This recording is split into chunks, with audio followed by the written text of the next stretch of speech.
সুবলকে মনের মতো সুসজ্জিত করেছে। সুবল বলছে, এই না, হ্যাঁ সবই ঠিক ছিল, বলছে তোর সাথে কি আমাকেও যেতে হবে? কানাই বলছে, হ্যাঁ আজ তোকেও আমার সাথে যেতে হবে। এবার সুবলকে মনের মতো সাজিয়ে দিয়ে এবার বাজি করো ভাই সাজানো ছিল।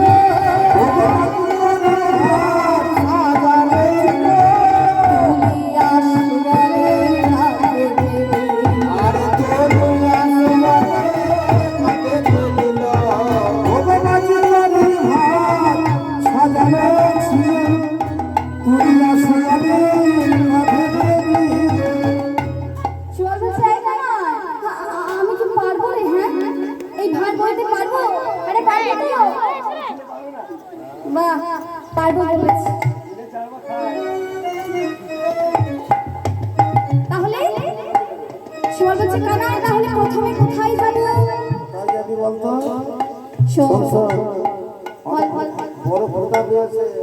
ক্ষুধা পেয়েছে, তাহলে চল আমরা মায়ের কাছে যাই। খেতে দিবি তো?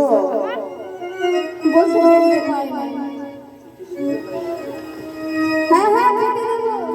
দিস তাহলে যাবো, আমরা কিন্তু যাবো না। আরে দেবো দেবো, চল আগে মায়ের কাছে যাই, কারণ মা যদি চিনতে না পারে তাহলে এই জগতে আর কেউ চিনবে না। আমি বলছিলাম যে মায়ের কাছে না গেলে হতো না।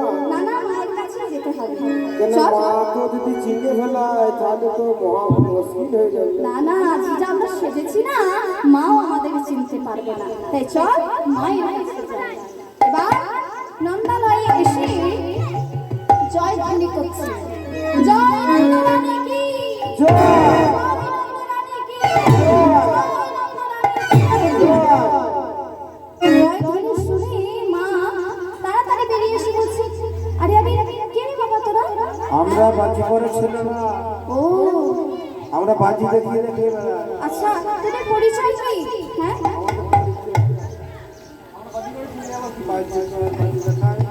আচ্ছা আচ্ছা, তা তোর বাবার নামটা কি বলতো?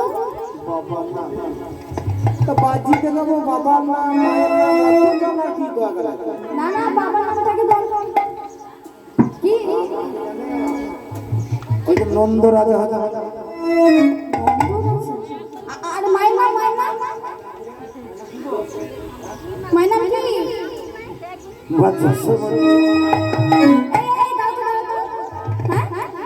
তোরা আমাদের নাম বলছিস কি ব্যাপারে? আমাদের রাজা রাজা, আমরা তো আমাদের রাজ্যেই বাস করি। ও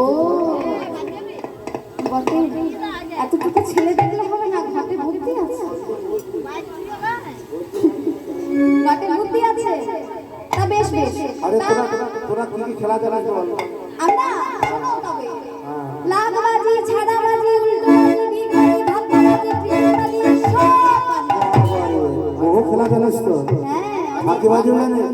হ্যাঁ ফাঁকিবাজি জানিস তোরা? হ্যাঁ ফাঁকিবাজি জানি। আচ্ছা, সব খেলাটাই বুঝলাম, কিন্তু ধাপ্পাবাজিটা সে আবার কি খেলা? সেও আছে। আরে লাগাবাজি জানি? লাগাবাজি হ্যাঁ হ্যাঁ জানি, দেখবে, কিন্তু খেলা দেখাবো, একটা শর্ত আছে। সব আছে। শোনো মা, আমরা শুনেছি তোমার ঘরে খুব সুন্দর নবনী হয়। হ্যাঁ নবন আছে, আমার নবলক্ষ ধেনু আছে। তোরা ছোট ছোট ভালো ভক্তমণ্ডলী, যশোমতী মা আমার এই কথা অন্তরের সহিত বলেছে, তাই অন্তর্জামী রবীন্দ্র মনে মনে বলছে, মা তোমার এত অহংকার,